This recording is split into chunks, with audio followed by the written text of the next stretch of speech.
Well, guys, we're officially in 2020. I would love to say that it's looking like a better year, but I would be lying. But with that said, let's go ahead and rank from least to first all the comic book movies that came out in 2019.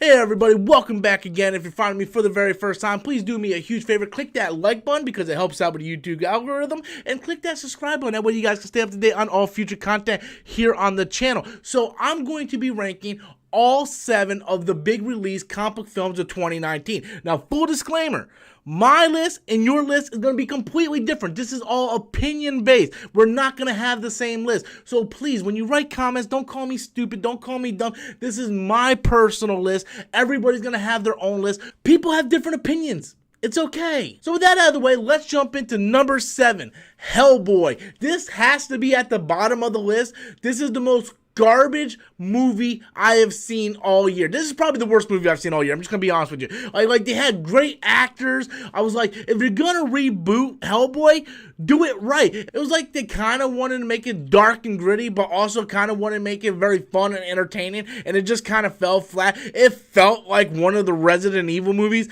and for the record, guys, that is not the type of vibe you want to go for, especially when you're rebooting a franchise and you want to kick off a new IP. So rebooting Hellboy, I just don't. Why?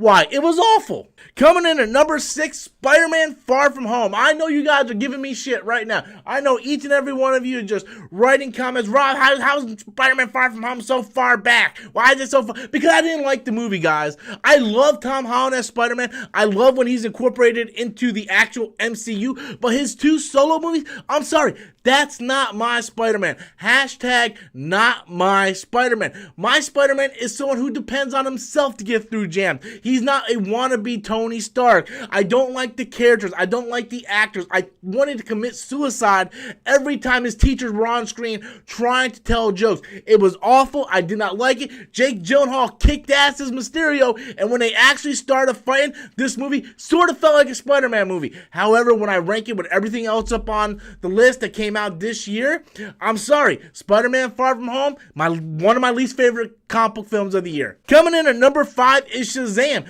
This was a movie that I was really looking forward to. I liked the Captain Marvel character. I liked the Shazam character.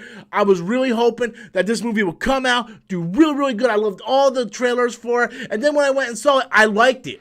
But I didn't love it. I think people really confuse things like you have to either love it or you hate it. You can't be in the middle. I am like the Bendu. I am the one in the middle. I literally just think it's an okay movie. I do think it's kind of ridiculous how Billy Batson seems completely different than his Captain Marvel counterpart. It's like he seems really serious as a kid, yet when he says Shazam, he's doing tricks with lightning for quarters and tips for some reason, which is weird. I don't understand how it took an entire movie for him to learn how to use his powers, yet when his family says Shazam, they all constantly just automatically know how to use their powers. I don't understand how when he says Shazam, he has the wisdom of Solomon, yet he seems dumber than he is when he's an actual kid. Those are some of the problems I had with the movie. Overall, I went in, I was thoroughly entertained, but this isn't a movie I'm going to watch over and over again. It's just not. It's fun, it's exciting, can't wait for the sequel. I want to see him and Black Adam square off.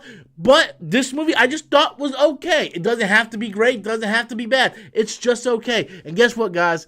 That's okay. Coming in at number 4, Captain Marvel. The other Captain Marvel. Marvel's Captain Marvel. Again, I know you guys are writing comments in the comment box right now, but listen to me. I think Captain Marvel is a decent movie. I think it's a fish out of the water type movie. Goes back to the 90s. I don't think this is one of the best MCU movies, but I think the story is pretty much consistent throughout the movie. I understand Carol Danvers' journey. I like the Easter eggs we got within this movie. I like how it kind of builds up to Endgame. I like how it bridges Endgame, and I liked Carol Danvers as a character. I was always a fan of Carol Danvers in the comic books, and I liked her on the big screen. I was worried about Brie Larson. I think she really pulled it off, and overall, I enjoyed the movie. I thought it was an okay movie. This is a lot like Shazam. I don't think it's really great. I don't think it's bad. I think it's right in the middle. The only problem is, the reason why I rank it higher than Shazam is because I saw more problems in Shazam.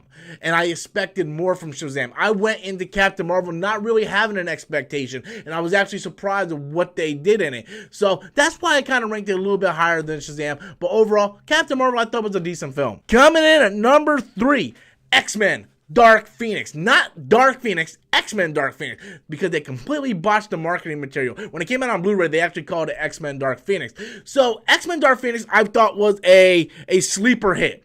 Right? I just felt like this movie was a great movie, a great send-off for these characters. I think a lot of the people that are hating on this movie are A, haven't seen it, or B, just doing it because they think it's popular. Oh yeah, it's popular to hate Avatar, so we all hate Avatar. I don't think people actually gave this movie a shot. I think the marketing that Disney did really ruined it. I don't know why they just didn't call it X-Men Dark Phoenix instead of Dark Phoenix. Believe it or not, whether you know, like, you understand this or not, that has a lot to do with what people do when they go see movies. Because a lot of people show up and they're like, well, what's playing? Dark Phoenix, what the hell is that? But if it said X-Men Dark Phoenix, they're more likely to go see that. And I actually liked everything in this movie. I thought it was finally giving us the Dark Phoenix saga the way I wanted it. It's still not 100%, but I liked what they did. It was so much better than what they did in Last Stand. I like all the actors involved. I think Simon Kinberg knocked it out of the park with his directorial debut. A lot of people think otherwise.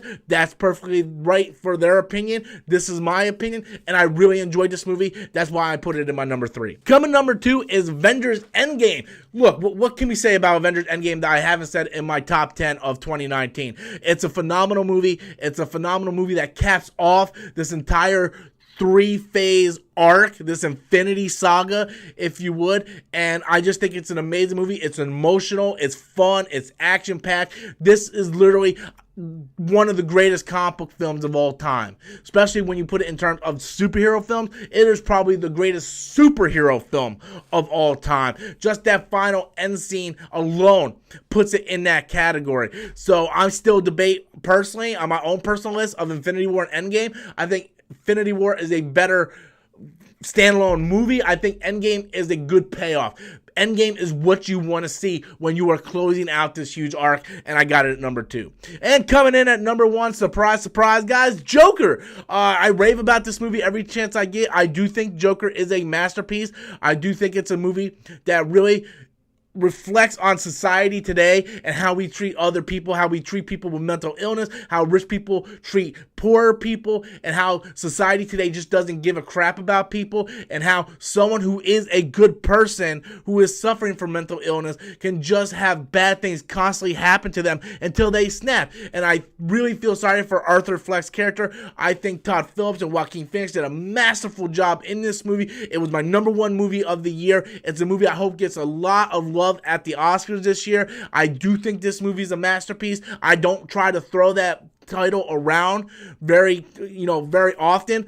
I think the word masterpiece is very specific to certain things, and I think when I look at Joker, it is a masterpiece. The fact that Todd Phillips is telling you what's going on, yet at the same time keeping it open for interpretation for you as the audience to figure out what exactly is going on. What do you think is happening in this moment? And to me, I just think the Joker is tragic yet beautiful. So guys, that is my top comic book films of 2019. Again, I know you guys aren't going to agree with my list. Everybody's going to have their own personal list, but I want to know what you guys think. Go ahead and post your list below. I'm really interested to see what you guys have. Again, everybody has their own opinion, so there is no wrong answer. So feel free to post your list below. I'll be happy to read them. And until next time, guys, as always, I am Robert Storms, and that's my opinion.